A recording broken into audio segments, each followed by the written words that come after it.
Okay, so now we're in the Bakery Science Lab at Kansas State University, and we'd like an opportunity to show you the different stages of development that occur in a mixer.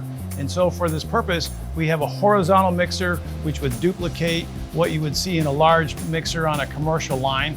This is about 1/15 of the size, but it still has the same roller bar configuration. So what we're gonna do is we have a very simple sponge and dough formulation here.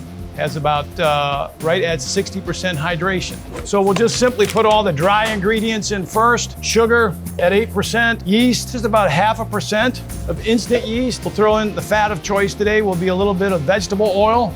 We will then incorporate in a 3.5-hour sponge that has a temperature right now about 85 degrees. Okay, and now we'll add the water. So now we have everything in there but the salt.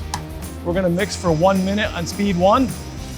While this is mixing, we might want to talk about the goals of mixing. Okay, so what we primarily want to do is make sure that all the ingredients get totally dispersed uniformly throughout the dough mass. We want to make sure that all those ingredients, the flour, the sugar, the salt, all of those are fully hydrated.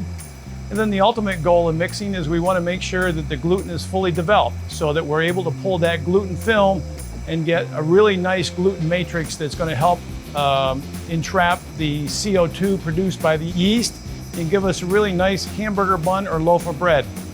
So now after 1 minute of mixing, all we really see is just a shaggy mass. We'll go up to speed 2 for about 5 minutes.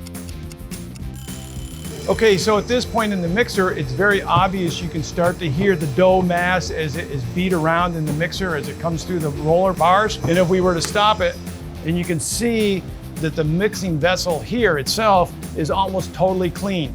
This has very little strength right now. It tears right away. So we have no gluten development yet. And again, we have not added the salt yet. So now at this point, we'll throw in the salt. Okay, so after 3 minutes of mixing on second speed, after the addition of the salt, let's look at what the dough looks like as it comes off the roller bars. Here you can see that the mixing chamber is totally clear on all sides. We fully hydrated everything. We have all the ingredients totally dispersed, but the dough is still rather stiff, start to get a little sticky. And if I pull a gluten film on it now, you can see that the film is starting to develop right here. I'm guessing that we're gonna need about another 2 or 3 minutes of mixing on second speed to reach optimum dough development. So let's take a look at it now at the point where we think it's at peak or optimum dough development. So here again, the dough still remains dry, not shiny. And if we pull the gluten film right here, we're pretty happy with that. So I would call that full dough development. Now you might wonder, why do we have to get it to full dough development? A perfect example would be if we had just the right hydration and if we had just the proper mixing time, we might be able to get a loaf of bread that looks something like this. This is a loaf of bread, same flour, same mixing procedure, 60% hydration, all right? But if for some reason, maybe we decided that hydration rate was way too high, maybe we went 56 or 57, we might end up with a loaf that looks like this, right? Now, this may also be caused to improper dough development.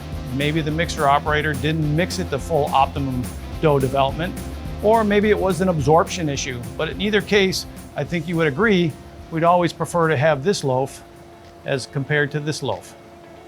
Keep in mind, the most important factor in ingredients and processing is consistency. Regardless of the brand of flour, the baker must have consistently good flour that performs throughout the mixing, makeup, proofing, baking, and packaging stages of production. Flour that fluctuates with protein levels, mixing tolerances, or absorptive capabilities often cannot be corrected in the shorter bench processing regimen commonly found in the retail bakery. Graincraft is pleased to offer premium flours with a commitment to consistency and service. Learn more about our flours and our technical resources at graincraft.com.